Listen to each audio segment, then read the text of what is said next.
ఈరోజు ట్యాక్సెస్‌ని ప్రాక్టికల్‌గా అసలు ట్యాక్స్‌లో ఎన్ని రకాలుంటాయి? అనేది అవి ప్రాక్టికల్‌గా ఎలా అప్లికబుల్ అవుతాయనేది చూద్దాం. ఇప్పుడు డైరెక్ట్ టాక్సెస్ తీసుకున్నట్లయితే డైరెక్ట్‌గా మనకు గవర్నమెంట్‌కి కట్టే ట్యాక్స్. ఇన్‌కమ్ టాక్సే ఎగ్జాంపుల్. మెయిన్ టాక్సెస్ వచ్చేసి ఇన్‌కమ్ టాక్స్ నుంచి వెళ్తాయి. ఇన్‌కమ్ టాక్స్, కార్పొరేట్ టాక్స్ నుంచి వెళ్తాయి. ఇన్‌కమ్ టాక్స్ అంటే ఏంటంటే డైరెక్ట్‌గా మన సాలరీ నుంచి మన యాన్యువల్ ఇన్‌కమ్ ఎంతైతే ఉందో, ఆ యాన్యువల్ ఇన్‌కమ్ నుంచి టాక్స్ అనేది డైరెక్ట్‌గా గవర్నమెంట్‌కెళ్తుంది. దాన్ని డైరెక్ట్ టాక్స్ అంటారు. డైరెక్ట్ టాక్సెస్‌లో income tax, corporate tax, securities transaction tax ఇది షేర్స్‌కి సంబంధించింది. Capital gains tax, dividend distribution tax అని టైప్స్ ఉంటాయి. ఫస్ట్ చూసినట్లయితే డైరెక్ట్ టాక్సెస్‌లో ఇందులో ఫస్టోదొచ్చేసి income tax. Income tax is charged on the annual income of the person or individual or business earned in a financial year. ఆ financial ఇయర్‌లో annual income ఒక person యొక్క యాన్యువల్ ఇన్‌కమ్ ఎంతైతే ఉందో దాని మీద ఈ టాక్స్ వేస్తారు. దాన్ని యాన్యువల్ ఇన్‌కమ్ మీద వేసే టాక్స్‌నే ఇన్‌కమ్ టాక్స్ అంటారు. బడ్జెట్ 2025లో టాక్స్ స్లాబ్స్ అనేవి చేంజ్ చేశారు. ఒకసారి చూసుకున్నట్లయితే 0-4 లాక్ యాన్యువల్ ఇన్‌కమ్ ఎవరిదైతే ఉందో వాళ్ళకి టాక్స్ ఉండదు. 4-8 లాక్ 5%, 8-12 లాక్ 10%, 12-16 లాక్ 15%, 16-20 లాక్ 20%, 20-24 లాక్ 25%, అబోవ్ 24 లాక్ ఎవరైతే ఉన్నారో వాళ్ళకి 30% టాక్స్ అనేది వేస్తారు. అయితే up to 12 lakh annual income ఎవరికైతే ఉందో వాళ్ళకి టాక్స్ లేదు. సాలరీడ్ ఎంప్లాయీస్‌కి అయితే 75,000 వరకు వాళ్ళకి స్టాండర్డ్ డిడక్షన్ ఉంటుంది. సో, టోటల్ 12,75,000 వరకు సాలరీడ్ ఎంప్లాయీస్‌కి టాక్స్ లేదు. మరి ఈ స్లాబ్స్ ఏంటి? ఈ స్లాబ్ రేట్స్ ఏంటి? ఇవన్నీ ఎందుకున్నాయి అంటే 12 లాక్ పైన ఎవరైతే యాన్యువల్ ఇన్‌కమ్ ఉంటుందో వాళ్ళకి ఈ టాక్స్ స్లాబ్స్ అనేవి అప్లికబుల్ అవుతాయి. ఫర్ ఎగ్జాంపుల్ నాకు సాలరీ 16 లాక్స్ అనుకోండి. 16 లాక్స్ కాబట్టి 12 లాక్ వరకు నాకు టాక్స్ ఉండదు. తర్వాత 4 లాక్స్ మీద 5% ఉంటుంది అనుకుంటారా? అలా ఉండదు. వాళ్ళకి స్టార్టింగ్ నుంచి స్లాబ్స్ అనేవి పడతాయి. ప్రతి స్లాబ్‌లో కూడా టాక్స్ కాలిక్యులేట్ చేస్తారు. ఎగ్జాంపుల్ చూసుకున్నట్లయితే 16 లాక్స్ అని చెప్పాను కదా! 0-4 లాక్ నిల్. 4-8 లాక్ వరకు 5%. ఇలా స్లాబ్స్ అనేవి డివైడ్ చేసుకుంటూ రావాలి. ఇప్పుడు 5% అన్నప్పుడు 16 ఇంటూ 5 80,000. 8-12 లాక్ 10% కాబట్టి 16 ఇంటూ 10 1,60,000. 12-16 లాక్ కాబట్టి 15%. 15 ఇంటూ 16 2,40,000. 2,40,000 1,60,000 80,000 ఇవన్నీ కలిపితే 4,80,000. ఇది నేను గవర్నమెంట్‌కి కట్టాల్సిన ట్యాక్స్. ఇది మొత్తం యాన్యువల్ ట్యాక్స్. మంత్లీ ట్యాక్స్ ఎంత పడుతుందంటే బయట వాళ్ళు చేస్తే 40,000 నేను నెలకి ట్యాక్స్ కడుతున్నాను. ఇది ట్యాక్స్ క్యాలిక్యులేషన్. ఈ ట్యాక్స్ మీద సర్చార్జెస్ సెస్ అనేవి పడతాయి. సర్చార్జ్ ఎప్పుడు పడుతుందంటే యాన్యువల్ ఇన్‌కమ్ 50 లాక్స్ అబోవ్ ఉంటుందో వాళ్ళ మీద సర్చార్జ్ చేస్తారు. ఆ ఇన్‌కమ్ మీద సర్చార్జ్ చేస్తారు. సర్చార్జ్ అంటే ఏంటంటే ట్యాక్స్ ఆన్ ట్యాక్స్. అంటే ఇన్‌కమ్ ట్యాక్స్ మీద ఈ సర్చార్జ్ చేస్తారు. ఇప్పుడు నేను ఫర్ ఎగ్జాంపుల్ 10,000 నేను ట్యాక్స్ కడుతున్నాను అనుకోండి గవర్నమెంట్‌కి. దీని మీద సర్చార్జ్ 3% ఏసారనుకోండి 300 టోటల్ ఎంత 10,300 నేను ట్యాక్స్ కడుతున్నాను గవర్నమెంట్‌కి. అంటే ఈ కట్టే ఇన్‌కమ్ ట్యాక్స్ కాకుండా ఈ 300 ఎక్స్‌ట్రా కడుతున్నాను. సెస్ అంటే ఇది కూడా ట్యాక్స్ ఆన్ ట్యాక్సే. కానీ ఇది స్పెషల్ పర్పస్ కోసం యూజ్ చేస్తారు. దీంట్లో టైప్స్ ఉంటాయి. Education cess, Swachh Bharat cess ఇలా టైప్స్ ఉంటాయి. ఫర్ ఎగ్జాంపుల్ మనం స్వచ్ఛ భారత్ సెస్ తీసుకున్నామనుకోండి. స్వచ్ఛ భారత్ సెస్ 14.5 ఉంది. ఇప్పుడు నేను కట్టే ట్యాక్స్ 10,000 అనుకుందాం ఇదే ఎగ్జాంపుల్ ప్రకారం. స్వచ్ఛ భారత్ సెస్ 14.5 కదా! సో, టోటల్ ఎంత కడతాము అంటే ఇప్పుడు 10,000 తీసేయగా 10,000 మీద 14.5 అంటే ఎంత 1450. ఇది ఈ అమౌంట్‌ని సెస్ అమౌంట్ 1450 ఉంది కదా! 1450 ఏం చేస్తారంటే అదే పర్పస్ మీద మళ్ళీ యూజ్ చేస్తారు. Next wealth tax. Wealth tax was levied on the net wealth owned by a person are valuation date.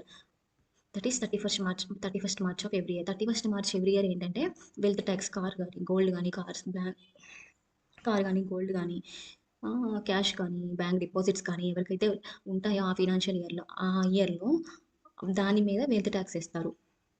ఆ ఇయర్‌కి సంబంధించి. ఇప్పుడు చూడండి ఇక్కడ వెల్త్ ట్యాక్స్ హౌస్ ప్రాపర్టీస్ కూడా ఉంటాయి గదా! కానీ వెల్త్ ట్యాక్స్‌లో ఉన్న హౌస్ ప్రాపర్టీస్ మీద మాత్రం సెంట్రల్ గవర్నమెంట్ టాక్స్ ఎయ్యదు. అవి స్టేట్ గవర్నమెంట్స్‌కెళ్తాయి. సెంట్రల్ గవర్నమెంట్‌కి వెళ్ళవు. ఇప్పుడు ఎగ్జాంపుల్ చూసుకున్నట్లయితే గోల్డ్, క్యాష్, కార్స్ అని చెప్పుకున్నాం గదా! ఇప్పుడు గోల్డే తీసుకుందాము. ఒక పర్సన్ దగ్గర 10 కేజీలు ఒక పర్సన్ దగ్గర 1 కేజీ గోల్డ్ ఉందనుకుందాం. గోల్డ్ ఉంది. అతనేమని చెప్తాడు? నా దగ్గర 1 కేజీ గోల్డ్ ఉందని చెప్తాడా? చెప్పడు. నా దగ్గర 10 గ్రాములు, 5 గ్రాములు గోల్డ్ మాత్రమే ఉంది అని చెప్తాడు. అలాగే క్యాష్ అయినా అవ్వచ్చు, కార్స్ అయినా అవ్వచ్చు. నా దగ్గర ఇంతున్నాయని ఎవ్వరు చెప్పరు. అందువల్ల గవర్నమెంట్ ఏం చేసిందంటే, ఇలా చేస్తున్నారు వీళ్ళని చెప్పేసి గవర్నమెంట్ ఈ టాక్స్‌ని రద్దు చేసింది. రద్దు చేసి దీని మీద టాక్స్‌ని ఎలా కలెక్ట్ చేస్తుందంటే, సర్చార్జ్ రూపంలో టాక్స్ అనేది కలెక్ట్ చేస్తుంది. సర్చార్జ్ రూపంలో అంటే ఎవరైతే ఎవరికైతే సాలరీ ఎక్కువ ఉంటుందో, అంటే సాలరీ అనే కాదు, ఎవరికైతే ఇన్‌కమ్ ఎక్కువ వస్తుందో వాళ్ళ మీద ఈ సర్చార్జ్ రూపంలో వెల్త్ టాక్స్ అనేది వేస్తారు. నెక్స్ట్ వచ్చేసి ఎస్టీటీ, సెక్యూరిటీస్ ట్రాన్సాక్షన్ ట్యాక్స్. ఈ సెక్యూరిటీ ట్రాన్సాక్షన్ ట్యాక్స్ అంటే ఏంటంటే ఇప్పుడు బయింగ్ సెల్లింగ్ ఆఫ్ షేర్స్ అని ఉంటుంది. ఎగ్జాంపుల్ చూడండి ఇక్కడ. ఇప్పుడు మా ఫ్రెండ్, ఇప్పుడు నేను ఒక దగ్గర నుంచి షేర్స్ అనేవి ఒక 11,00,000 షేర్స్, ఇప్పుడు ఫర్ ఎగ్జాంపుల్ చూసుకున్నట్లయితే నేను 1,00,000 షేర్స్, 1,00,000 వర్త్ కలిగిన, అంటే 1,00,000 కాస్ట్ కలిగిన షేర్స్ ఎన్నైతే వస్తాయో అన్ని కొన్నాను. కొన్న తర్వాత నేనేం చేశానంటే మా ఫ్రెండ్‌కి అమ్మేశాను. అంటే ఇక్కడ నేను అమ్మినందుకు నా మీద ట్యాక్స్ ఏస్తారు. కొన్నందుకు ఇతని మీద ట్యాక్స్ ఏస్తారు. దాన్ని సెక్యూరిటీస్ ట్రాన్సాక్షన్ ట్యాక్స్ అంటారు. ఇప్పుడు సెక్యూరిటీస్ ట్రాన్సాక్షన్ ట్యాక్స్ ఎంతుందంటే 0.02% ఉంది. ఎర్లియర్ 0.0125% ఉండేది. చూడండి, tax levied on both selling and buying of shares. దాన్ని సెక్యూరిటీస్ ట్రాన్సాక్షన్ ట్యాక్స్ అంటారు. డెఫినేషన్ గాని చూసినట్లయితే కార్పొరేషన్ ట్యాక్స్ ఎవరి మీద కార్పొరేషన్ ట్యాక్స్ ఎవరి మీద ఏస్తారంటే కంపెనీస్ మీద. కంపెనీస్‌కి వచ్చే ప్రాఫిట్స్ మీద. ఇప్పుడు నేను కంపెనీ పెట్టాను. ఎగ్జాంపులే తీసుకుందాం. నేను కంపెనీ పెట్టాను. ఆ కంపెనీకి ప్రాఫిట్స్ వచ్చాయి. ప్రాఫిట్స్ వచ్చినప్పుడు ఏం చేస్తాను? ఇన్కమ్ ట్యాక్స్ కడతాను. ఇన్కమ్ ట్యాక్స్ కట్టిన తర్వాత ఈ కార్పొరేట్ ట్యాక్స్ కూడా కట్టాలి. కార్పొరేట్ ట్యాక్స్ ఇప్పుడు ఎంత ఉందంటే 25% ఉంది. ఎర్లియర్ ఎంత ఉండేదంటే 35% ఉండేది. ఇప్పుడు ఇందాక చెప్పాను కదా నేను, ఇన్కమ్ ట్యాక్స్, కార్పొరేట్ ట్యాక్స్ ద్వారా రెవెన్యూ ఎక్కువ వెళ్తుంది అని. దీని నుంచి వెళ్ళిన రెవెన్యూ ఎంతంటే 11.32 లాక్ క్రోర్స్ రెవెన్యూ అనేది దీని నుంచి జనరేట్ అయింది, కార్పొరేషన్ ట్యాక్స్ నుంచి. బడ్జెట్ ఎస్టిమేట్స్ ఎలా ఉన్నాయంటే 98 లాక్స్ క్రోర్ వరకు వెళ్ళొచ్చు. 98 లాక్ క్రోర్ వరకు వెళ్ళొచ్చు అని బడ్జెట్ ఎస్టిమేట్స్ ఉన్నాయి. ఇక్కడ నేను 25% అని చెప్పింది ఏంటంటే ఇండియన్ కంపెనీస్‌కి. ఇక్కడ ఫారిన్ కంపెనీస్‌కి అయితే 35% ట్యాక్స్ ఏస్తారు, కార్పొరేట్ ట్యాక్స్. ఇన్కమ్ ట్యాక్స్ వచ్చేసి ఎగ్జాంపుల్ తీసుకున్నట్లయితే ఇప్పుడు నేను 1,00,000 షేర్స్‌లో ఇన్వెస్ట్ చేశాను. ఒక 3 మంత్స్ తర్వాత షేర్స్ అమ్మేశాను. అమ్మేసినప్పుడు నాకు ఎంతో కొంత మనీ వస్తుంది కదా! ఫర్ ఎగ్జాంపుల్ నాకు 1,20,000 వచ్చాయనుకోండి. ఈ 20,000 అనేది నాకు ప్రాఫిట్. ఈ ప్రాఫిట్ మీద ఏంటంటే గవర్నమెంట్ టాక్స్ ఏస్తుంది. దాన్నే short term capital gains tax అంటారు. షార్ట్ టర్మ్ ఎందుకన్నారంటే 3 మంత్స్. షార్ట్ టర్మ్ అంటే ఏంటంటే 12 మంత్స్ లోపు ఏవైతే ఉన్నాయో వాటిని షార్ట్ టర్మ్ అంటారు. లాంగ్ టర్మ్ అంటే మోర్ దాన్ 1 ఇయర్. ఇప్పుడున్న దాని ప్రకారం షార్ట్ టర్మ్ క్యాపిటల్ గెయిన్స్ మీద టాక్స్ పర్సెంటేజ్ ఎంత అంటే 20%. లాంగ్ టర్మ్ క్యాపిటల్ గెయిన్స్ అంటే ఈ 1,00,000 షేర్స్‌లో ఇన్వెస్ట్ చేశాం. 5 ఇయర్స్ తర్వాత ఎంతో కొంత షేర్స్ అమ్మేసిన తర్వాత 5 ఇయర్స్ తర్వాత షేర్స్ అమ్మేశాను. షేర్స్ అమ్మిన తర్వాత నాకు 30,000 ఎక్స్‌ట్రా వచ్చింది. అంటే 1,00,000 మీద 30,000 ఎక్స్‌ట్రా వచ్చింది. 1,30,000 దాన్ని లాంగ్ టర్మ్ క్యాపిటల్ గెయిన్స్ అంటారు.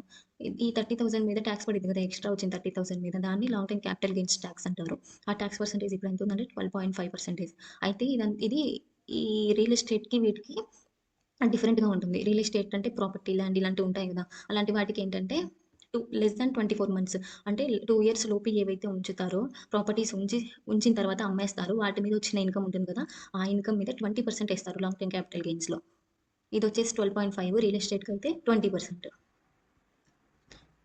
డెఫినిషన్ గాని చూసుకున్నట్లయితే capital gains tax in India is a tax imposed by the government on the profit or gain that arises from the sales of the capital asset such as stocks, bonds, real estate and other ఇన్వెస్ట్మెంట్లు. Capital gains ట్యాక్స్‌లో 2 రకాలు, long term, short term. Long term capital gains అంటే long term capital gains is defined as the profits on the sales of shares or equity oriented mutual funds held for more than 1 year. Long term capital gains on shares and equity oriented mutual funds in India are taxed at 12.5% rate. Plus cess చేస్తారు, surcharge చేస్తారు, ఇవన్నీ common. Long term capital gains tax అంటే long term capital gains on the sale of house and property. ఇది చూడండి, ఆ tax rate 20%. Short term capital gains tax. Short term capital gains tax అంటే short term capital gains tax is applicable on the sale of equity shares and equity oriented mutual funds held for less than 12 months. ఇది ఈ 20% applicable అవుతుందని చెప్పాను కదా! ఇది ఎక్కడ mention చేశానంటే section 311A of income tax act. అది capital gains గురించి. Next dividend distribution tax. Dividend distribution tax అంటే ఎగ్జాంపుల్ చెప్తా చూడండి, తర్వాత మీకు డెఫినేషన్ అర్థమవుతుంది. ఇప్పుడు ఎక్స్ అనే కంపెనీ ఉంది. ఎక్స్ అనే కంపెనీ షేర్స్‌ని కొనింది. కొంత షేర్స్‌ని కొనింది. కొన్ని సంవత్సరాలు, ఒక 2, 3 సంవత్సరాల తర్వాత షేర్స్‌ని అమ్మేసిన తర్వాత ప్రాఫిట్ వచ్చింది. అయితే ఈ కంపెనీ పెట్టడానికి ఎంతో కొంతమంది సహాయం చేసుంటారు గదా! ఇన్వెస్ట్ చేసిన వాళ్ళు ఎవరైతే ఉన్నారో వాళ్ళు షేర్ హోల్డర్స్ అంటారు. ఆ షేర్ హోల్డర్స్‌కి కూడా అమౌంట్ ఇవ్వాలి వాళ్ళు ఇన్వెస్ట్ చేసినందుకు. ఇప్పుడు నా టోటల్ ప్రాఫిట్స్ 10,00,000 అనుకుందాం. 10,00,000 మీద నాది కంపెనీ కాబట్టి ఖచ్చితంగా కార్పొరేట్ ట్యాక్స్ అయితే కట్టాలి. కార్పొరేట్ ట్యాక్స్ 25% అని చెప్పాను కదా! 25% ఏసుకుంటే 2,50,000 అనేది గవర్నమెంట్‌కి వెళ్తుంది. రిమైనింగ్ ఎంత మిగులుతుంది? 7,50,000. ఈ 7,50,000 మొత్తం ఇస్తానా అంటే మొత్తం షేర్ చేయను. నేను కొంచెం ఉంచుకుంటాను నా కంపెనీ కోసం. అంటే నేను వేరే బ్రాంచ్ ఓపెన్ చేయడానికో, లేకపోతే ఇంకో కంపెనీ పెట్టడానికో నేను యూజ్ చేసుకుంటాను. అంటే 2,00,000 నేను తీసుకున్నాను అనుకోండి. రిమైనింగ్ ఎంత ఉంది? 5,50,000. ఈ 5,50,000 షేర్ చేస్తానా డైరెక్ట్‌గా అంటే కాదు. దీని మీద ఈ అమౌంట్ ఏదైతే ఉందో దీని మీద ఈ డివిడెండ్ డిస్ట్రిబ్యూషన్ ట్యాక్స్ అనేది పడుతుంది. ఎంత? 15%. 15% అంటే ఇప్పుడు 5.5 లాక్ మీద 50% అంటే 99,000 అనేది ట్యాక్స్ వెళ్ళిపోతుంది డివిడెండ్ డిస్ట్రిబ్యూషన్ ట్యాక్స్ కింద. వెళ్ళిపోయిన తర్వాత రిమైనింగ్ అమౌంట్ ఏముంది? 4,51,000. ఈ 4,51,000ని నేను నా కంపెనీలో ఉన్న షేర్ హోల్డర్స్‌కి డివైడ్ చేసి ఇస్తాను. అది డివిడెండ్ డిస్ట్రిబ్యూషన్ టాక్స్. మనకొచ్చిన ప్రాఫిట్ చూడండి ఇక్కడ. Dividend distribution tax is levied on the dividends distributed by companies out of their profits among their shareholders. వాళ్ళకొచ్చిన ప్రాఫిట్స్‌లో మనం ఏవైతే ఇవ్వాలనుకుంటున్నామో షేర్ హోల్డర్స్‌కి దాని మీద వేసే tax dividend distribution tax. Next వచ్చేసి గిఫ్ట్ ట్యాక్స్. గిఫ్ట్ ట్యాక్స్ అంటే ఇప్పుడు గిఫ్ట్స్ ఉంటాయి. ఫర్ ఎగ్జాంపుల్ నీ ఫ్రెండ్ నీకు క్యాష్ ఇచ్చారు, లేకపోతే డిమాండ్ డ్రాఫ్ట్ ఇచ్చారు, బ్యాంక్ చెక్స్ ఇచ్చారు, కార్ ఇచ్చాడు. ఇవన్నీ కూడా గిఫ్ట్ ట్యాక్స్‌లోకి వస్తాయి. గిఫ్ట్ ట్యాక్స్ ఏంటంటే 50,000 లోపు ఏదైతే గిఫ్ట్ ఉంటుందో దాని మీద ట్యాక్స్ పడదు. అబోవ్ 50,000 ఏమైతే ఉంటాయో అంటే క్యాష్ రూపంలో గానీ, ఏదైనా వస్తువు రూపంలో గానీ ఉంటాయో వాటిని గిఫ్ట్ ట్యాక్స్ అంటారు. ఎగ్జాంపులే చూసుకుందాం. ఏ ఏ అనేవాడు, బి అనేవాడు ఇద్దరున్నారు. ఏ అనేవాడు గివర్ అంటే ఇచ్చేవాడు. బి అనేవాడు తీసుకునేవాడు. ఈ బి అనేవాడి మీద పడుతుంది తీసుకున్నాడు కాబట్టి. ఇప్పుడు ఏ రెసిపీ అంటే gift tax imposed on him. తీసుకున్నాడు కాబట్టి ఇతని మీద పడుతుంది. ఇప్పుడు ఇతను ఏం చేస్తాడంటే ఇతనికి వచ్చిన ఇన్‌కమ్ ట్యాక్స్ ఉంది గదా! ఇతను ఏం చేస్తాడంటే ఇతనికి వచ్చిన ఇన్‌కమ్ ప్లస్ ఇతనికి కారే ఇచ్చామనుకోండి. కార్ కాస్ట్ ఒక 5,00,000 అనుకుందాం. ఇన్‌కమ్ వచ్చేసి 10,00,000 అనుకుందాం. చూడండి ఇక్కడ if income 10,00,000 plus car 5,00,000 total 15,00,000. ఈ 15,00,000 మీద అతనికి ఇన్‌కమ్ ట్యాక్స్‌తో పాటు గిఫ్ట్ ట్యాక్స్ అనేది పడుతుంది. గిఫ్ట్ ట్యాక్స్ అనేది ఇప్పుడు లేదు. ఈ గిఫ్ట్ ట్యాక్స్‌లు ఇవన్నీ ఇప్పుడు లేవు. వెల్త్ ట్యాక్స్‌లు ఇవన్నీ ఇప్పుడు లేవు. సర్చార్జ్ ఇందాక స్లాబ్స్ చెప్తాను చెప్పాను. సర్చార్జ్ అంటే ట్యాక్స్ ఆన్ ట్యాక్స్ అని చెప్పాను కదా! సర్చార్జ్ స్లాబ్స్ ఇలా ఉంటాయి చూడండి. అప్ టు 50,00,000 వరకు ఇన్‌కమ్ ట్యాక్స్ ఎవరైతే ఉంటుందో అప్ టు 15,00,000 వరకు ఇన్‌కమ్ ఎవరిదైతే ఉంటుందో వాళ్ళకి నిల్. 50,00,000 to 1,00,00,000 10%. 1,00,00,000 to 2,00,00,000 15%. 2,00,00,000 to 5,00,00,000 25%. More than 5,00,00,000 25%. ఇవి స్లాబ్స్. సర్చ్ సెస్ గురించి ఇందాక చెప్పాను కదా! సెస్‌లో టైప్స్ ఉంటాయి. సెస్ కూడా tax on tax specific purpose మీద యూజ్ చేస్తారని చెప్పాను కదా! టైప్స్ వచ్చేసి health tax, health cess, education cess, Swachh Bharat cess, infrastructure cess, GST compensation cess, construction workers welfare cess, Krishi Kalyan cess ఇలా సెస్‌లో చాలా టైప్స్ ఉంటాయి. ఇన్‌కమ్ ట్యాక్స్ స్లాబ్స్ ఎలా ఉంటాయంటే సెస్‌లో 2.5 లాక్ వరకు నిల్ సెస్ వేయడం. 2.5 టు 5 లాక్ అయితే 4% సెస్ ఏస్తారు. స్వచ్ఛ భారత్ సెస్ 14.5 ఉంది. ప్రెజెంట్ ఎడ్యుకేషన్ సెస్ 4% ఉంది. స్వచ్ఛ భారత్ సెస్ ఏసామనుకోండి. ఇప్పుడు నేను కట్టే ఇన్‌కమ్ ట్యాక్స్ 10,000 అనుకుందాం. దాని మీద 14.5 అంటే ₹1,450 ఎక్స్‌ట్రా గవర్నమెంట్‌కి కట్టాలి. నేను కట్టిన ఇన్‌కమ్ ట్యాక్స్ కాకుండా. కానీ దీన్ని ఏం చేస్తారంటే మళ్ళీ అదే స్వచ్ఛ భారత్ ప్రోగ్రామ్స్ కోసం ఆ పర్పస్ మీద మాత్రమే యూజ్ చేస్తారు. నెక్స్ట్ వచ్చేసి ఇండైరెక్ట్ ట్యాక్స్. ఇండైరెక్ట్ ట్యాక్సెస్ అంటే ఎగ్జాంపుల్ చూడండి తర్వాత డెఫినేషన్ అర్థమవుతుంది. ఎగ్జాంపుల్ చూసుకున్నట్లయితే ఫర్ ఎగ్జాంపుల్ మ్యానుఫ్యాక్చరర్ ఉన్నాడు. కంపెనీలో ఫర్ ఎగ్జాంపుల్ ఒక బాటిల్ తయారు చేసే వ్యక్తి ఉన్నాడు. బాటిల్స్ తయారు చేసాను మ్యానుఫ్యాక్చరర్ ఏం చేస్తాడంటే ఒక వాటర్ బాటిల్ తయారు చేశాడు. దాని కాస్ట్ ₹60. అతను ఏమనుకుంటాడు మేకింగ్ ఛార్జీలు ₹40 పడ్డాయి అనుకుందాం. టోటల్ ₹100. దాని మీద అతనికి ట్యాక్స్ పడుతుంది 10%. అంటే అతనికి గవర్నమెంట్ కట్టిన ట్యాక్స్ ఏందంటే నెక్స్ట్ ఎవరికెళ్ళాలి? డిస్ట్రిబ్యూటర్‌కెళ్ళాలి గదా! ఈ ప్రొడక్ట్ మ్యానుఫ్యాక్చర్ నుంచి. డిస్ట్రిబ్యూటర్ మీద ఏస్తాడు ఆ ట్యాక్స్‌ని. అంటే ఇప్పుడు ట్యాక్స్ ₹10 కట్టాడు గదా! ₹100 మీద 10% అంటే ₹10. టోటల్ అతనికి తయారు చేయడానికి అయిన ఖర్చు ప్లస్ ఈ ₹10 మొత్తం కలిపి 110. ఇది డిస్ట్రిబ్యూటర్ మీద ఏస్తాడు. డిస్ట్రిబ్యూటర్ ఏం చేస్తాడు? తనకి ప్రాఫిట్స్ ఎంతో కొంత రావాలనుకుంటాడు గదా! ₹40 ప్రాఫిట్ రావాలనుకోని అనుకుంటాడు. ఆ తర్వాత ₹150 చేసుకుంటాడు. అతనికి ట్యాక్స్ పడుతుంది. ఎంత 10% ఇతనికి కూడా 10% అనుకుందాం. అప్పుడు ఎంత ₹15 టోటల్ ఎంత 165. ఇతని మీద పడ్డ ట్యాక్స్ ఇతను ఏం చేస్తాడు? అతను ఆశించిన ప్రాఫిట్ ఆ ట్యాక్స్ అంతా కలిపి ఇతని మీద ఏస్తాడు. అంటే ₹165 అయింది మొత్తం. ఈ 165ని హోల్‌సేలర్ ఏమన్నా రిటైలర్‌కి ఇచ్చేస్తాడా? ఊరికే ఇవ్వడు. హోల్‌సేలర్ ఏం చేస్తాడు? ₹165కి ₹35 ప్రాఫిట్ ఏసుకుంటాడు. అంటే 200 ఈ 200 మీద అతనికి ట్యాక్స్ పడతది. ఎంత 10% ట్యాక్స్ కట్టినాడు అనుకుందాం. మొత్తం ఎంత అప్పుడు 10% అంటే ₹20. 200 ప్లస్ 20 220 ఇది రిటైలర్‌కెళ్ళేసరికి షాప్స్‌కెళ్ళేసరికి ₹220 అవుతుంది. రిటైలర్ దగ్గర నుంచి కస్టమర్‌కెళ్తుంది. కస్టమర్‌కెళ్ళినప్పుడు ఏమైద్ది? కస్టమర్‌కి రిటైలర్స్ ఊరికే ఇవ్వరుగా. అతను కూడా ఎంతో కొంత ప్రాఫిట్ కావాలనుకుంటాడుగా. ఈ 220 మీద ₹30 ప్రాఫిట్ అనుకున్నాడు. 250 దీని మీద టాక్స్ కట్టాలిగా 10% ₹25 ఇది మొత్తం ₹275 కస్టమర్ దగ్గరికెళ్ళేసరికి ఆ ప్రొడక్ట్ కాస్ట్ ₹275 అవుతది. మ్యానుఫ్యాక్చర్ దగ్గర ఈ ₹110 ఉన్న ఈ ప్రొడక్ట్ ₹110 కాస్ట్ ఉన్న ఈ ప్రొడక్ట్ 275 అవుతుంది. దీన్ని ఎంఆర్‌పీ చేస్తారు. ఇన్‌క్లూజివ్ ఆల్ టాక్సెస్ అని చెప్పి. ఇది ఎంఆర్‌పీ. సో, ఇక్కడేంటంటే టాక్స్ బర్డెన్ అనేది మ్యానుఫ్యాక్చర్ దగ్గర నుంచి డైరెక్ట్‌గా కస్టమర్‌కి పడుతుంది. కస్టమర్ గవర్నమెంట్‌కి టాక్స్ కడుతున్నాడు. దీని మీద టాక్స్ కట్టాలిగా ₹275 మీద జీఎస్టీ కట్టాలి గదా! అదే ఇండైరెక్ట్ టాక్స్ అంటే. ఇంకొక ఎగ్జాంపుల్ చూద్దాం. డీమార్ట్ ఉంది. డీమార్ట్‌లో ఏంటి వాళ్ళు మ్యానుఫ్యాక్చర్ దగ్గర నుంచే డైరెక్ట్‌గా తీసుకుంటారు. తీసుకొని గోడౌన్స్‌లో పెట్టుకుంటారు. గోడౌన్స్‌లో పెట్టుకొని ఏం చేస్తారు? డిస్కౌంట్ అని చెప్పి అమ్ముతారు. డిస్కౌంట్ ఇచ్చినా కూడా వాళ్ళకి ఎంతో కొంత లాభం ఉంటుంది. ఎందుకంటే మార్కెట్ ప్రైస్ ఎంతుంది. వాళ్ళు డిస్కౌంట్ ఇచ్చినా కూడా ఇంకా వాళ్ళకి మార్కెట్ ప్రైస్ కంటే తక్కువకే ప్రొడక్ట్ వెళ్తుందని జనాలు నమ్మిస్తారు. కానీ వీళ్ళకొచ్చే ప్రాఫిట్స్ వీళ్ళకొస్తాయి. వీళ్ళేంటి ఎంఆర్‌పీ మీద ఏస్తారు డిస్కౌంట్. ఇప్పుడు రూ. 275 ఉంది. 20% ఏసారనుకోండి డిస్కౌంట్. 20% అంటే రూ. 55 డిస్కౌంట్ ఇచ్చాడు. అప్పుడు ఎంతకు అమ్ముతున్నట్టు 225కి. ఇక్కడ ఎంతకు అమ్మాలి యాక్చువల్‌గా 275కి. ఇంక వాడికి ప్రాఫిట్ వస్తున్నట్టేగా. రూ. 225కి. యాక్చువల్ ఎంత ప్రైస్? రూ. 110. 225లో రూ. 110 తీసేస్తే రూ. 125 వీడికి ప్రాఫిట్ అనమాట ఈ డీమార్ట్ వాడికి. అది ఇండైరెక్ట్ టాక్స్. చూడండి, in case of indirect taxes, the incident of the tax is usually not on the person who pays the tax. They are largely taxes on the expenditure and include customs, excise and service tax. This include అది indirect tax అంటే tax భారం అనేది customer మీద పడ్డం. అంటే manufacture చేసిన దానికి tax భారం అనేది కస్టమర్ మీద పడ్డం. అదేంటి అతను కట్టుకున్న దాన్ని కవర్ చేసుకొని అంటే డిస్ట్రిబ్యూటర్‌కి పంపిస్తాడు. డిస్ట్రిబ్యూటర్ ఏం చేస్తాడు? హోల్‌సేలర్‌కి పంపిస్తాడు. అట్లా వీళ్ళందరూ ప్రాఫిట్ పొందుతున్నారు ట్యాక్స్ కట్టినా గూడా. కానీ బర్డెన్ ఎవరి మీద పడుతుంది? కస్టమర్ మీద పడుతుంది. దాన్ని ఇండైరెక్ట్ ట్యాక్స్ అంటారు. అంటే మనం జీఎస్టీ కడతాం దాని మీద. ఆ ఎంఆర్‌పీ మీద. ఎంఆర్‌పీ కాదు. మనం కొన్న ప్రోడక్ట్ ఏదైతే ఉందో దాని మీద ఖచ్చితంగా జీఎస్టీ అయితే కడతాం. అది ఇండైరెక్ట్ ట్యాక్స్ అంటే. ఈ excise duty, service tax, VAT ఇవన్నీ కూడా ఏం చేశారంటే జీఎస్టీలో కలిపేశారు. ఈ సర్వీస్ ట్యాక్స్, వ్యాట్ వీటన్నిటిని. కస్టమ్ డ్యూటీ మాత్రం ఉంది ఇంకా. ఇప్పుడు ఎక్సైజ్ డ్యూటీ, కస్టమ్ డ్యూటీ అంటే ఏంటో చూద్దాం. Excise duty. ఎక్సైజ్ డ్యూటీ అంటే ఇప్పుడు ఇండియాలో గూడ్స్ అనేవి తయారవుతాయి కదా! ఆ గూడ్స్ మీద వేసే ట్యాక్స్. ఎక్సైజ్ ట్యాక్స్ అంటారు దాన్ని. అంటే ప్రతి ఏ ప్రొడక్ట్ తయారైనా దాని మీద వేసే tax excise duty. Customs duty అంటే ట్యాక్స్ ఇంపోజ్డ్ ఆన్ ఇంపోర్ట్స్. ఇప్పుడు బయట బయట దేశం నుంచి మనం ఏదో ఒకటి కావాలి మెషినరీ తెచ్చుకుంటున్నాం అనుకోండి ఇండియాలోకి, దాని మీద కస్టమ్ డ్యూటీ కట్టాలి. ఆ ఇంపోర్ట్స్ మీద వేసే ట్యాక్స్‌ని కస్టమ్ డ్యూటీ అంటారు. అది custom duty. Custom duty divided into 2 types, import duty, export duty. Excise duty అంటే గూడ్స్ మీద వేసేది. అంటే గూడ్స్ ఇండియాలో మ్యానుఫ్యాక్చర్ అయిన గూడ్స్ ఏవైతే ఉన్నాయో వాటన్నిటి మీద ఈ ఎక్సైజ్ డ్యూటీ అనేది వేస్తారు. ఇప్పుడొచ్చేసి ఇంక్లూడెడ్ ఇన్ జీఎస్టీ. దీన్ని ఏం చేశారంటే తర్వాత ఎక్సైజ్ డ్యూటీని జీఎస్టీలో కలిపేశారు. ఇప్పుడు కస్టమ్స్ డ్యూటీ. కస్టమ్స్ డ్యూటీ అంటే దీంట్లో 2 రకాలుంటాయి. Import duty, export duty. Import duty అంటే ఇప్పుడు ఇండియా నుంచి ఒక ప్రోడక్ట్ యూఎస్ఏకి వెళ్తుంది అనుకుందాం. ఇది ఇండియా నుంచి ఒక ప్రోడక్ట్ యూఎస్ఏకి వెళ్తుంది అంటే మనం మన ప్రోడక్ట్‌ని ఎక్స్‌పోర్ట్ చేస్తున్నాం. ఎక్స్‌పోర్ట్ చేస్తున్నప్పుడు వేసే టాక్సే అంటే వాళ్ళకెళ్తుంది కాబట్టి త్రూ ఎయిర్‌లైన్స్ ద్వారా ఇలా వెళ్తుంది కాబట్టి వాళ్ళ మీద టాక్స్ ఏస్తాం మనం. ఇక్కడి నుంచి వాళ్ళు తీసుకుంటున్నారు కాబట్టి ఎక్స్‌పోర్ట్ డ్యూటీ ఏస్తాము.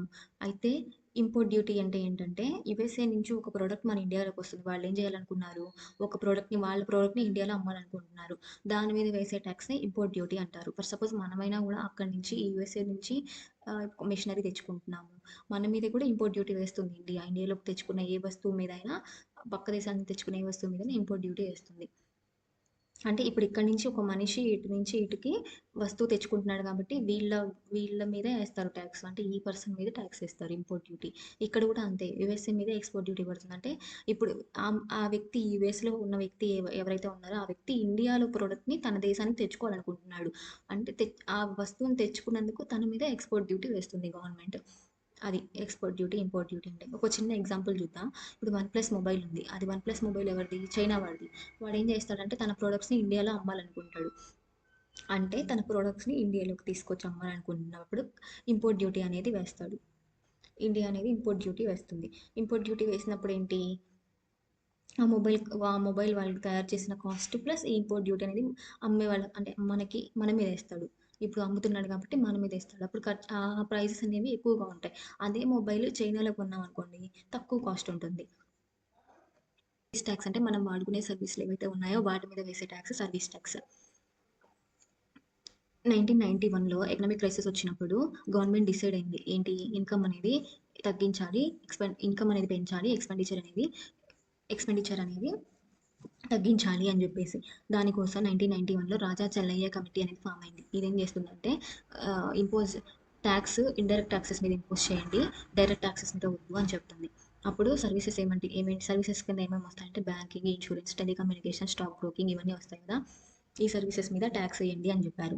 1994, 95లో ట్రయల్ బేసిస్ మీద 3 సర్వీసెస్ మీద ట్యాక్స్ అనేది వేశారు. స్టాక్ బ్రోకింగ్ మీద, టెలిఫోన్ సర్వీసెస్ మీద, జనరల్ ఇన్సూరెన్స్ మీద. జనరల్ సర్వీస్ ట్యాక్స్ వచ్చేసి ప్రెజెంట్ 12% ఉంది. సింపుల్ ఎగ్జాంపుల్ చెప్పాలంటే హోటల్స్ ఉన్నాయి కదా! హోటల్స్‌లో సర్వ్ చేసినందుకు వాళ్ళకి మనకి బిల్‌లో ట్యాక్స్ ఇంక్లూడ్ ట్యాక్స్ ఏస్తారు. జీఎస్టీ అది సర్వీస్ ట్యాక్స్. ఇప్పుడు ఇవన్నీ సర్వీస్ ట్యాక్స్ ఇవన్నీ కూడా జీఎస్టీలో కలిపిస్తారు కాబట్టి టోటల్‌గా ఇప్పుడు ఒక్కటే ట్యాక్స్ జీఎస్టీ ట్యాక్స్, డీఎస్టీ అనేది వచ్చింది. కౌంటర్ వీలింగ్ డ్యూటీ అంటే ఏంటంటే ఒక ఆటోమొబైల్ కంపెనీ ఉంది. వెహికల్ మ్యానుఫ్యాక్చర్ చేసింది. దీని మీద ఎక్సైజ్ డ్యూటీ పడుతుంది. ఎక్సైజ్ డ్యూటీ పడ్డ తర్వాత కూడా దాని పార్ట్స్ ఉంటాయి కదా! కార్ డోర్స్ అని, గ్లాసెస్ అని వీటి మీద కూడా ట్యాక్స్ పడుతుంది. సో, ఇండియాలో ఏదైనా ప్రొడక్ట్ తయారు చేయాలి అంటే కాస్ట్ ఎక్కువ పడుతుంది కాబట్టి ప్రజలు కొనడానికి ఎక్కువ ఇంట్రెస్ట్ చూపించరు. అప్పుడేం చేస్తారు ఫారిన్ కంపెనీస్‌లో ఉన్న వాటిని ఫారిన్‌లో ఉన్న వాటిని అనేది కొంటారు. అంటే అక్కడ కాస్ట్ తక్కువ ఉంటుంది కాబట్టి పీపుల్ ఎక్కువ ఈ ఫారిన్ ప్రొడక్ట్‌కి అట్రాక్ట్ అవుతారు. ఇప్పుడు ఈ ఫారిన్ ప్రొడక్ట్ ఇప్పుడు ఫర్ ఎగ్జాంపుల్ కారే తీసుకుందాం. Car value 2,00,000 ఫారిన్‌లో. వాళ్ళేం చేస్తారు, వాళ్ళ దగ్గర నుంచి మనం ఇండియాకి తెచ్చుకోవాలనుకుంటున్నాం ఆ కార్‌ని. ఈ తెచ్చుకోవాలనుకుంటున్నప్పుడు ఇంపోర్ట్ డ్యూటీ ఏస్తారు. 30% ఏస్తున్నారనుకుందాం. 2,00,000 మీద 30% ఎంత? 60,000. 60,000 ప్లస్ వాడు ప్రాఫిట్ ఎంతో కొంత ఆశిస్తాడు కదా! 40,000. 2,60,000 ప్లస్ 40,000 మొత్తం 3,00,000 కార్ వాల్యూని ఇండియాలో అమ్ముతున్నాడు. ఇండియాలో అమ్ముతున్నాడంటే డైరెక్ట్‌గా 5,00,000 అమ్మడుగా ఇక్కడ కూడా ప్రాఫిట్ చూసుకుంటాడు. పక్క దేశం నుంచి వచ్చి వాడు 2,00,000 ఉన్న కార్‌ని ఇంపోర్ట్ డ్యూటీ వేసినా కూడా మొత్తం ఎంతకు అమ్ముకుంటున్నాడు? ప్రాఫిట్ కలుపుకొని 5,50,000కి ఇండియాలో అమ్ముకుంటున్నాడు. అంటే ఏంటంటే, అప్పుడు ఇక్కడ ఏం జరుగుతుంది? మన ఇండియా అనేది అప్పుడిక్కడ మన ఇండియా వాల్యూ తగ్గిపోతుంది గదా! ఇక్కడ ఫారిన్ వాల్యూ పెరిగిపోతుంది. జనాలనేది ఇక్కడ ఇండియాలో కొనడానికి ఇంట్రెస్ట్ చూపించరు. ఫారిన్‌లో కొనడానికి ఇంట్రెస్ట్ చూపిస్తారు. అలాంటప్పుడు గవర్నమెంట్ ఏం చేస్తుందంటే ఎక్స్‌ట్రా డ్యూటీ ఏస్తుంది ఈళ్ళ మీద. కౌంటర్ వీలింగ్ డ్యూటీ అనే దాన్ని ఏస్తుంది. ఈ కౌంటర్ వీలింగ్ డ్యూటీ అంటే ఏంటంటే, మన ఇండియాలో వాళ్ళొచ్చి ఎంతైతే అమ్ముతున్నారో అదే ప్రొడక్ట్ ఫారిన్‌లో అంతే రేటుకి అమ్మాలి అని చెప్పి ఎక్స్‌ట్రా డ్యూటీ అనేది ఏస్తుంది. దాన్ని కౌంటర్ వీలింగ్ డ్యూటీ అంటారు. ఒకవేళ ఈ కౌంటర్ వీలింగ్ డ్యూటీ వేయకపోతే ఇక్కడనేది మన ఇండియాలో ఇండస్ట్రీస్ పడిపోతాయి. ఇంతింత రేట్స్‌కి అమ్ముతుంటే ఎవరు కొనరు గదా! ఫారిన్ కంపెనీస్ వైపే అట్రాక్ట్ అవుతారు కదా! అందుకని ఈ కౌంటర్ వీలింగ్ డ్యూటీ అనేది ఒకదాన్ని వేస్తారు. రెండిటి దగ్గర ప్రైజెస్ అనేవి ఈక్వల్‌గా ఉండాలి అని జెప్పేసి. So, countervailing duty is the tax imposed on imports over and above the basic import duty. Import duty మీద టాక్స్ ఏస్తారు. వాల్యూ యాడెడ్ ట్యాక్స్ ఎందుకు తీసుకొనొచ్చారంటే to eliminate cascading effect. Cascading effect అంటే ఇండైరెక్ట్ ట్యాక్స్‌లో మనం మాట్లాడుకున్నాం. మ్యానుఫ్యాక్చర్ నుంచి డిస్ట్రిబ్యూటర్‌కి, distributor నుంచి హోల్‌సేలర్‌కి, హోల్‌సేలర్ నుంచి రిటైలర్‌కి, రిటైలర్ నుంచి కస్టమర్‌కి ఇలా ఈ ప్రాసెస్ మీద అంతా గూడా ట్యాక్స్‌లనేవి పడుతున్నాయి. ట్యాక్స్ మీద ట్యాక్స్, ట్యాక్స్ మీద ట్యాక్స్ అని పడుతుంది కదా! దీన్ని తగ్గించడానికి వాట్ అనేది తీసుకొచ్చారు. ఈ వాట్ ఫర్ ఎగ్జాంపుల్ ఈ వాట్‌లో స్టేజెస్ చూసుకుందాం. వాట్ స్టేజెస్ ఎలా ఉంటాయంటే ప్రొడ్యూసర్ అంటే ఫార్మర్ అనుకుందాం. ప్రొడక్ట్ వచ్చేసి ఫార్మర్ రైస్ పండించాడనుకుందాం. రైస్ ఇన్‌పుట్ అతనికి రైస్ పండించడానికి ఏమేమి అవసరం? ఫెర్టిలైజర్స్, ఎక్విప్‌మెంట్స్ అవసరం. ఫెర్టిలైజర్ పెట్టిన ఇన్వెస్ట్‌మెంట్ ఆ అమౌంట్ ఏదైతే ఉందో దాన్ని ఇన్‌పుట్ అనుకుందాం. అవుట్‌పుట్ అంటే అతను ఎంత అమ్ముతున్నాడు బయట దాని వాల్యూ. దానికి వాల్యూ అనేది కొంత వాల్యూ అనేది యాడ్ అవుతుంది. అంటే రైస్ నుంచి అంటే రా మెటీరియల్ నుంచి ఏదైనా ప్రొడక్ట్ యూజ్‌ఫుల్ ప్రొడక్ట్ తయారవుతుంది అంటే దాన్ని వాల్యూ యాడెడ్ అంటారు. నెక్స్ట్ వచ్చేసి వ్యాట్. దాని మీద వ్యాట్ ఏస్తారు. తర్వాత ఎక్సైజ్ అండ్ సెన్స్. సో, ఇలా చూసుకున్నట్లయితే ఒక టేబుల్ వేసుకున్నట్లయితే ఇక్కడ producer farmer, product rice, input fertilisers, output sell అనమాట. సేల్ చేయడం అనమాట. ఇప్పుడు చూడండి. టోటల్ ఇన్‌పుట్ కాస్ట్ అతనికైన ఖర్చు రూ. 10. అతను అమ్మింది రూ. 30కి. ఇక్కడ వాల్యూ ఎంత యాడ్ అయింది? రూ. 20 వాల్యూ యాడ్ అయింది అతనికి. తర్వాత మిల్. మిల్ అతను ఉన్నాడు. ఫార్మర్ ఇక్కడ ప్రొడ్యూసర్ మిల్ అతను. మిల్ అతను ఏం చేస్తాడు? రైస్ నుంచి ఫ్లోర్ తయారు చేపించుకుంటాడు. ఫ్లోర్ తయారు చేపించుకున్నందుకు అతనికైన ఇన్‌పుట్ వచ్చేసి అతనికైన ఖర్చు రూ. 30. అతను అమ్మింది రూ. 40. తర్వాత వచ్చేసి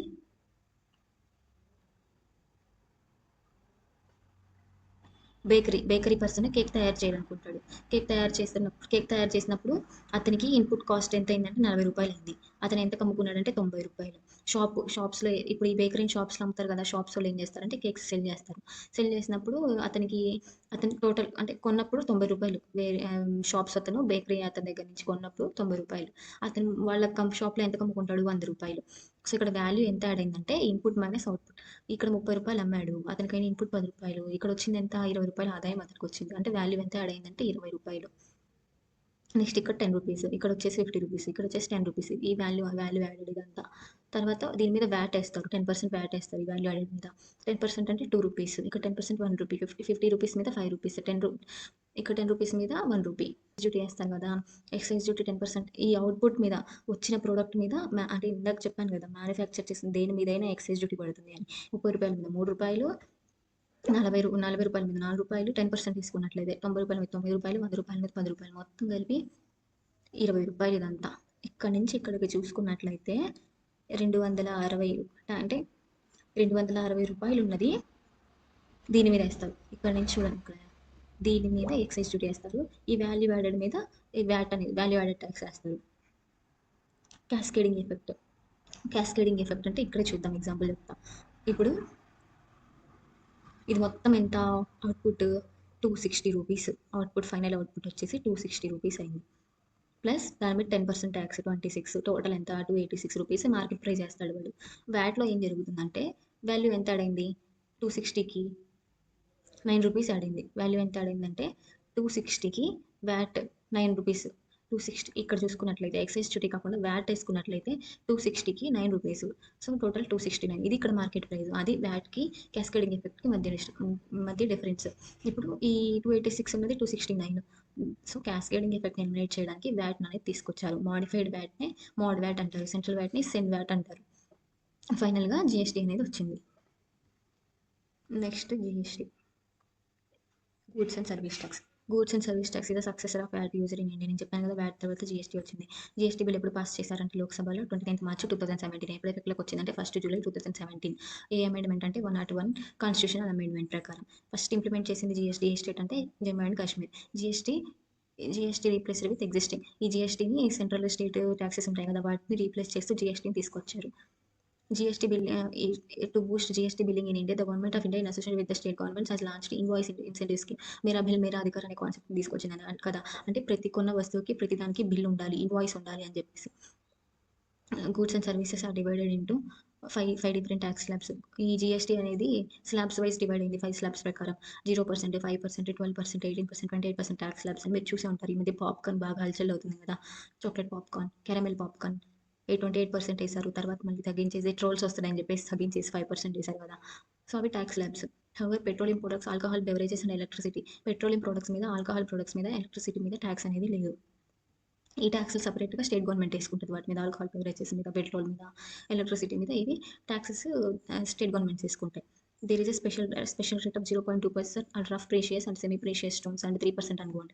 rough precious, semi precious stones మీద 0.25% ట్యాక్స్, గోల్డ్, సిల్వర్, డైమండ్ మీద 3% ట్యాక్స్ అనేది కట్టాలి. అందులో స్టేట్కి 1.5%, సెంట్రల్కి 1.5% కట్టాలి, గోల్డ్, సిల్వర్, డైమండ్ అయితే. Next different types of GST. GST టైప్స్లో 4 టైప్స్ ఉంటాయి. Central goods, central GST, state GST, integrated GST, union territory GST. Central GST అంటే సెంటర్కి కట్టేది, స్టేట్ జిఎస్టీ అంటే స్టేట్స్కి కట్టేది. ఐజిఎస్టీ అంటే ఒక ప్రోడక్ట్ని ఇంపోర్ట్ చేసుకున్నాం అనుకోండి, ఒక ప్రోడక్ట్ని ఇంపోర్ట్ చేసుకున్న తర్వాత మనకి ఇంపోర్ట్ డ్యూటీ పడుతుంది. ఇంపోర్ట్ డ్యూటీ పడ్డ తర్వాత మన దేశంలోకి వచ్చింది. మన దేశంలో మహారాష్ట్ర అనే స్టేట్కి వెళ్ళింది అనుకోండి, మహారాష్ట్ర, అది మన ఇండియాలోకి రావాలి, యాక్చువల్గా మనకి రావాలి. మహారాష్ట్ర నుంచి మనకి రావాలంటే మహారాష్ట్ర వాళ్ళు ట్యాక్స్ వేస్తారు మన మీద, దాన్నే ఇంటిగ్రేటెడ్ జిఎస్టీ అనేది కట్టాలి. ఆ ట్యాక్స్ వేసిన తర్వాత అది మన మీదకి వస్తుంది, మనకు వస్తుంది ఆ ప్రోడక్ట్. దాన్ని ఇంటిగ్రేటెడ్ జిఎస్టీ అంటారు. అంటే మనకు వచ్చిన ప్రోడక్ట్ ఏదైతే ఉందో దానికి సంబంధించిన జిఎస్టీ ఆ స్టేట్కి అనేది వెళ్తుంది. Union territory goods and services, ఇది యూటీస్ మీద వేసేది. యాక్చువల్గా యూటీస్ ఏం చేస్తాయంటే ట్యాక్సెస్ కొన్ని వాళ్ళే వేసుకుంటారు. GST council. జిఎస్టీ కౌన్సిల్ అనేది ఒక గవర్నింగ్ బాడీ. దీంట్లో 33 మంది మెంబర్స్ ఉంటారు. అందులో 2 మెంబర్స్ వచ్చేసి సెంట్రల్ గవర్నమెంట్ నుంచి, సెంటర్ నుంచి 31 మెంబర్స్ వచ్చేసి 28 స్టేట్స్, 3 యూనియన్ టెరిటరీస్ నుంచి వస్తారు. 31 మంది. The council contains the following members.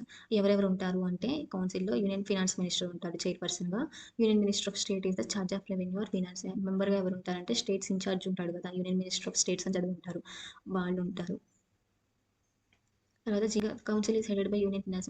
ఈ జిఎస్టీ కౌన్సిల్ హెడెడ్ బై, దీనికి హెడ్ ఎవరంటే Nirmala Sitharaman, assisted with the finance minister of all states in India. ఆమెతో పాటు అన్ని స్టేట్స్ యొక్క ఫినాన్స్ మినిస్టర్స్ ఉంటారు. The GST council make recommendations to the parliament of India to make amend laws related to tax and goods and services in India. ఇదేం చేస్తుందంటే recommendations చెప్తుంది. ఈ కౌన్సిల్లో రికమెండేషన్స్ ఇస్తుంది పార్లమెంట్ ఆఫ్ ఇండియాకి, లాస్ అనేది అమెండ్ చేసుకోవచ్చు related to taxes and goods and services in India. Law చేయాలన్నా, లా అమెండ్ చేయాలన్నా ఈ జిఎస్టీ కౌన్సిల్ ద్వారానే, ఈ జిఎస్టీ కౌన్సిల్ రికమెండేషన్ ద్వారానే జరుగుతుంది. ఏదైనా జిఎస్టీ లాస్ ఏమైనా అమెండ్ చేయాలంటే. నెక్స్ట్ వచ్చేసి జిఎస్టీ నెట్వర్క్ అంటే ఏంటంటే, ఇప్పుడు ఇదంతా నడపాలి, జిఎస్టీ అంతా ఉండాలంటే బ్యాక్ సైడ్ ఒక సాఫ్ట్వేర్ ఉండాలి కదా, ఆ సాఫ్ట్వేర్ని జిఎస్టీ సాఫ్ట్వేర్ అంటారు. ఇది ఎవరు డెవలప్ చేశారంటే Infosys technologies. Goods and Services Tax is a non-profit organization formed for creating sophisticated network accessible to stakeholders, government taxpayers to access information from a single source. ఒక పోర్టల్ నుంచి ట్యాక్సెస్ జిఎస్టీ నుంచి ఎంత collect అవుతున్నాయి అనేది మన మొత్తం data ఈ GST network నుంచి వెళ్తుంది. The portable is assessable to the tax authorities for tracking down every transaction. ఇదేం చేస్తుందంటే ప్రతి ట్రాన్సాక్షన్ని ఆథరైజ్ చేస్తుంది.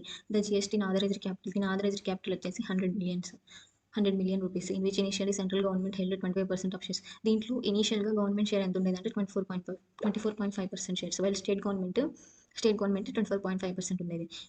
ఇది మొత్తం తీసేస్తే రిమైనింగ్ 51% ఉంటుంది కదా, ఇది మొత్తం ఎంత 49, అంటే గవర్నమెంట్ హోల్డింగ్ ఎంత 49. సో ఇది గవర్నమెంట్ ఆర్గనైజేషన్ కాదు, ప్రైవేట్ ఆర్గనైజేషన్, అంటే నాన్ ప్రాఫిట్ ఆర్గనైజేషన్ ఇది. The remaining 51% stake is held by the non-governmental financial institutions. ఏమేంటి అంటే HDFC bank, HDFC bank hold 20, HDFC bank 20%, ICICI ఎంత స్టేక్ ఉందంటే 10%, NSC strategic investment holdings 10%, LIC housing finance 11% shareholding ఉంది. However later it was made a wholly owned government. తర్వాత ఏంటంటే ఇది ఫుల్గా government ఆధీనంలోకి వచ్చేసింది. ఫస్ట్ అయితే ఇది గవర్నమెంట్ ఆర్గనైజేషన్ కాదు, నాన్ గవర్నమెంటల్ ఆర్గనైజేషన్. అంటే ఎందువల్ల అంటున్నారంటే గవర్నమెంట్ షేర్స్ తక్కువ ఉంటాయి, ప్రైవేట్ షేర్ ఎక్కువ ఉంటుంది. నెక్స్ట్ వచ్చేసి జిఎస్టీ స్లాబ్ రేట్స్ చూడండి. 0, 5, 12, 18, 28. జీరోలో ఏమొస్తాయంటే ఎసెన్షియల్ బేసిక్ నీడ్స్ ఉంటాయి కదా, బేసిక్ నీడ్స్ ఏవైతే ఉన్నాయో మనకి డైలీ నీడ్స్ ఏవైతే ఉన్నాయో వాటి మీద 0%. Milk, natural honey, hotel accommodation కూడా బిలో 10,000 పర్ డే ఉంటుంది కదా, అది children's drawing books, preserved vegetables, అవి గూడ్స్లో అయితే. సర్వీసెస్లో అయితే Kajal, sanitary napkins, colouring and pictures, ఇవన్నీ మీరు చదువుకోండి, అర్థమవుతుంది. పీడిఎఫ్ నేను షేర్ చేశాను ఆల్రెడీ, చూడండి టెలిగ్రామ్ ఛానల్లో. ఎవరైనా టెలిగ్రామ్ ఛానల్ లింక్ తెలియకపోతే కమెంట్స్లో పెట్టాను, కమెంట్లో చూడండి. జీడిపి. నెక్స్ట్ టాపిక్ వచ్చేసి జీడిపి, గ్రాస్ డొమెస్టిక్ ప్రొడక్ట్ అంటే ఒక దేశంలో ఉత్పత్తి అయ్యే మొత్తం ప్రొడక్ట్స్ యొక్క market value.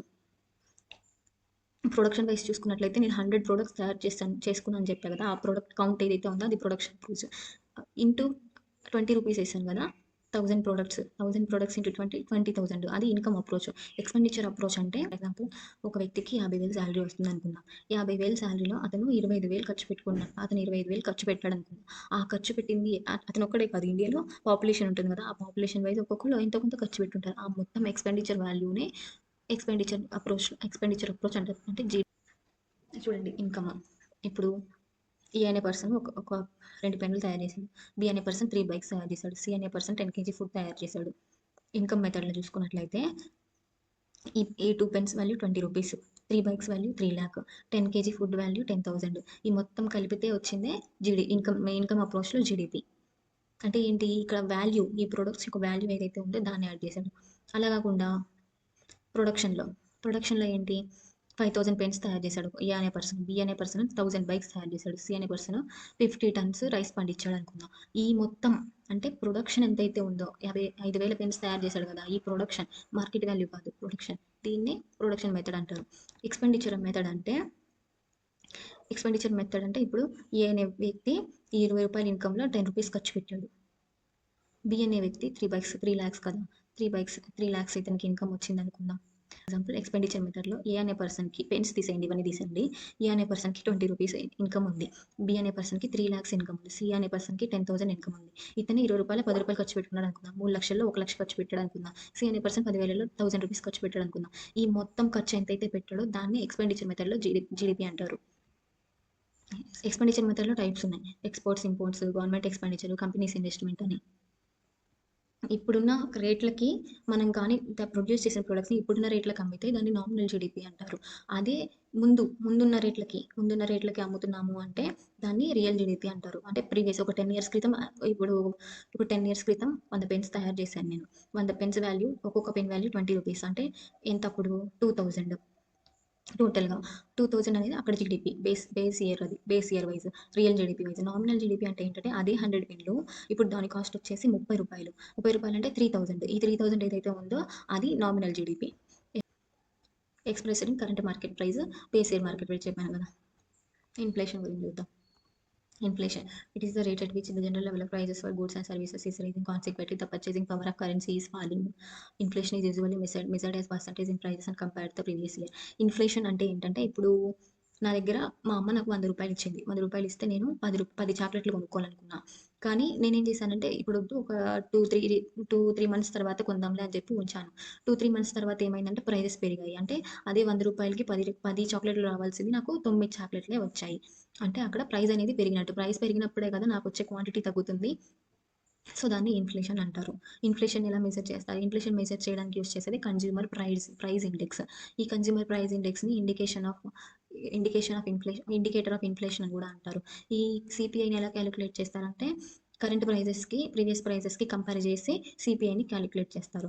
Inflation is expected to decline in financial year 25, 26. ఇన్‌ఫ్లేషన్ ఎలా ఉండబోతుంది ఈ ఫినాన్షియల్ ఇయర్ అంటే ఆర్‌బీఐ ఏం చెప్పిందంటే 4.6 నుంచి 4.6% ఉంటుందని చెప్పింది. క్వార్టర్ 1, క్వార్టర్ 2 ఫినాన్షియల్ ఇయర్ అంటే ఏప్రిల్ నుంచి ఏప్రిల్, మే, జూన్ ఆ తర్వాత జూలై, ఆగస్ట్, సెప్టెంబర్ ఈ పీరియడ్స్‌లో ఎలా ఉండబోతుందంటే 4% ఉండబోతుందని చెప్తుంది. ఈ సీపీఐ గురించి చూసుకుంటే డబ్ల్యూపీఐ అంటే హోల్‌సేలర్ ప్రైస్ ఇండెక్స్. ఇది హోల్‌సేలర్స్ మీద వేసే హోల్‌సేలర్స్ యొక్క మార్కెట్ వాల్యూ మీద కాలిక్యులేట్ చేసే ఇన్‌ఫ్లేషన్ ఇది.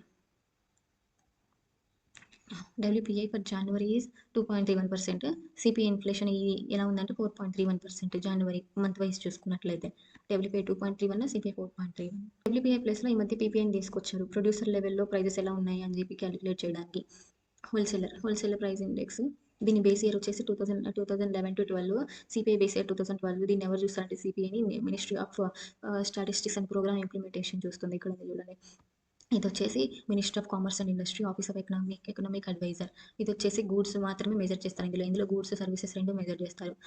తర్వాత దీంట్లో మొత్తం ఎన్ని ఐటెమ్స్ కవర్ చేయబడి ఉంటాయంటే 697 ఐటెమ్స్ కవర్ చేయబడి ఉంటాయి. Primary, fuel, power and manufactured products. దీంట్లో వచ్చేసి 448 రూరల్ బాస్కెట్స్, 460 అర్బన్ బాస్కెట్స్ అనేవి కవర్ చేయబడి ఉంటాయి. PPI is a key economic indicator that measures the average change in the prices received by the producer for their output. Producer లెవెల్‌లో calculate చేసేది PPI. అంటే ఈ calculations అన్నీ ఏంటంటే సిపిఐ, డబ్ల్యూపీఐ బేస్ ఇయర్‌కి ఇప్పుడున్న కరెంట్ అంటే బేస్ ఇయర్‌కి ఇప్పుడున్న కరెంట్ ఇయర్‌కి మధ్య డిఫరెన్సెస్ చూస్తాయి. మార్కెట్ ప్రైజెస్‌లో డిఫరెన్స్‌ని కాలిక్యులేట్ చేసి కొన్ని పాయింట్స్ అనేది రిలీజ్ చేస్తుంది.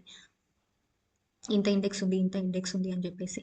నెక్స్ట్ మార్కెట్ స్టెబిలైజేషన్ స్కీమ్ అంటే ఇప్పుడు నా దగ్గర ఇప్పుడు జనాల దగ్గర నా మార్కెట్ స్టెబిలైజేషన్ స్కీమ్ అంటే జనాల దగ్గర ఎక్కువ అమౌంట్ ఉంటుంది. కానీ అంటే సప్లై ఎక్కువ ఉండదు. నా దగ్గర ఎక్కువ అమౌంట్ ఉన్నప్పుడు నేనేం చేస్తాను, ఎక్కువ ఐటెమ్స్ కొనుక్కుంటాను.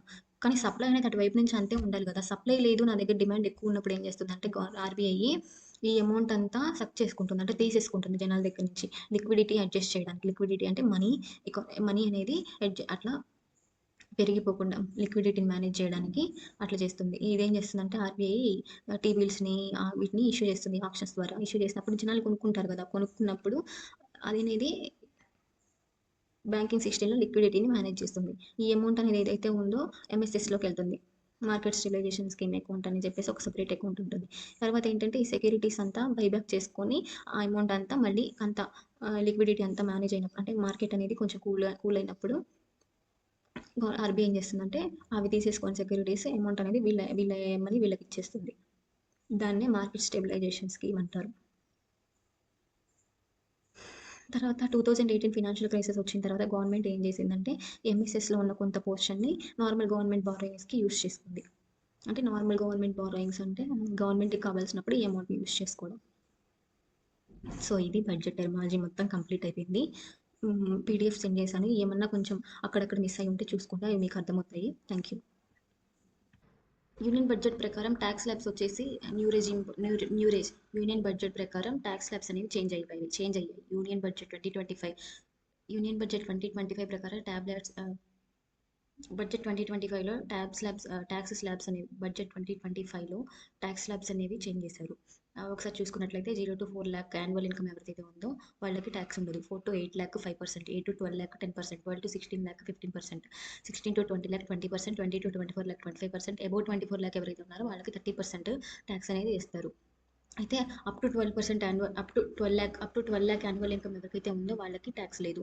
సాలరీడ్ ఎంప్లాయీస్‌కి అయితే 75,000 వరకు వాళ్ళకి స్టాండర్డ్ డిడక్షన్ ఉంటుంది. సో, టోటల్ 12,75,000 వరకు సాలరీడ్ ఎంప్లాయీస్‌కి ట్యాక్స్ లేదు.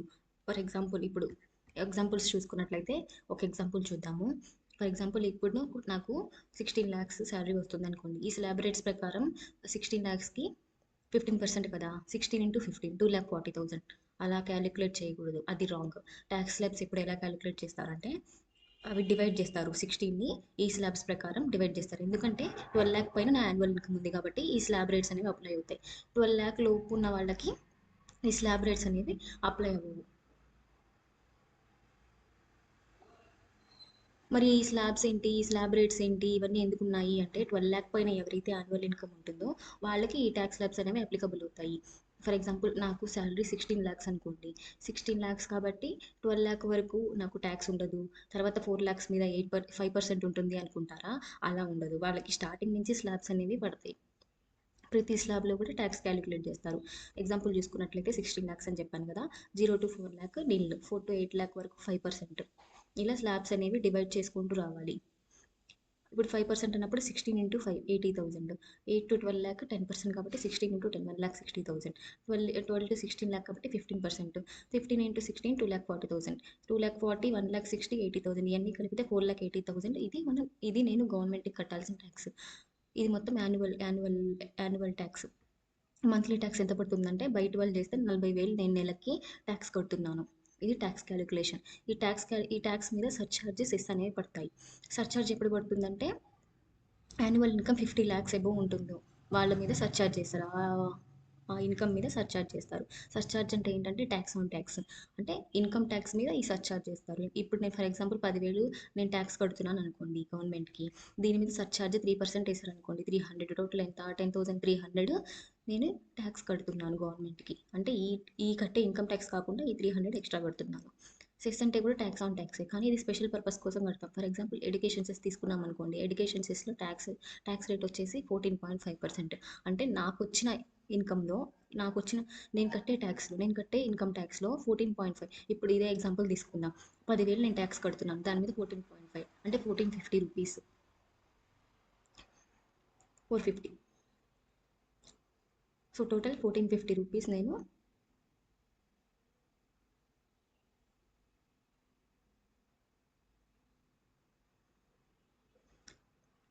ఎడ్యుకేషన్ చేసి 14.5% ఉంటుంది. ఇప్పుడు ఫర్ ఎగ్జాంపుల్ 10,000 మీద నా ఇన్కమ్ ట్యాక్స్ వచ్చేసి 10,000 కడుతున్నాను నేను. దాని మీద సెస్ వేసామనుకోండి, సెస్ ఎంత 14.5, 10,000 మీద 14.5 అంటే 145. సో టోటల్గా 10,145 రూపీస్ కట్టాలి.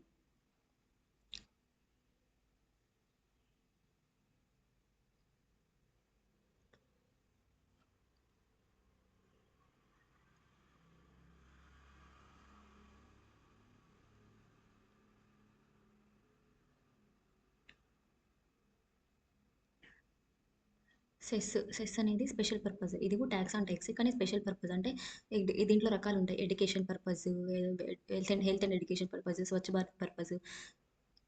సెస్ సెస్ అంటే ఇది కూడా ట్యాక్స్ ఆన్ ట్యాక్సే, కానీ ఇది స్పెషల్ పర్పస్ కోసం యూస్ చేస్తారు. దీంట్లో టైప్స్ ఉంటాయి, education cess, Swachh Bharat cess, ఇలా టైప్స్ ఉంటాయి. ఫర్ ఎగ్జాంపుల్ మనం స్వచ్ఛ భారత్ సెస్ తీసుకున్నాం అనుకోండి, స్వచ్ఛ భారత్ సెస్ 14.5 ఉంది. ఇప్పుడు నేను కట్టే ట్యాక్స్ 10,000 అనుకుందాం ఇదే ఎగ్జాంపుల్ ప్రకారం. స్వచ్ఛ భారత్ సెస్ 14.5 కదా. సో టోటల్ ఎంత కడతాము అంటే ఇప్పుడు 10,000 తీసేగా 10,000 మీద 14.5 అంటే ఎంత 1450. ఈ 1450 ప్లస్ 10,000 11,450. 11,450 కడతాం మనం. అంటే ఇన్కమ్ ట్యాక్స్ ప్లస్ 1450 ఏదైతే ఉందో అది సెస్ మొత్తం కడతాం. ఈ అమౌంట్ని, సెస్ అమౌంట్ 1450 ఉంది కదా, 1450 ఏం చేస్తారంటే అదే పర్పస్ మీద మళ్ళీ యూస్ చేస్తారు. ఎడ్యుకేషన్ పర్పస్ మీద మళ్ళీ దాన్ని యూస్ చేయాలంటే ఇన్ఫ్రాస్ట్రక్చర్ కోసమో, డెవలప్మెంట్ కోసమో, స్కూల్స్ డెవలప్మెంట్ కోసం, దానికోసం మాత్రమే యూస్ చేయాలి.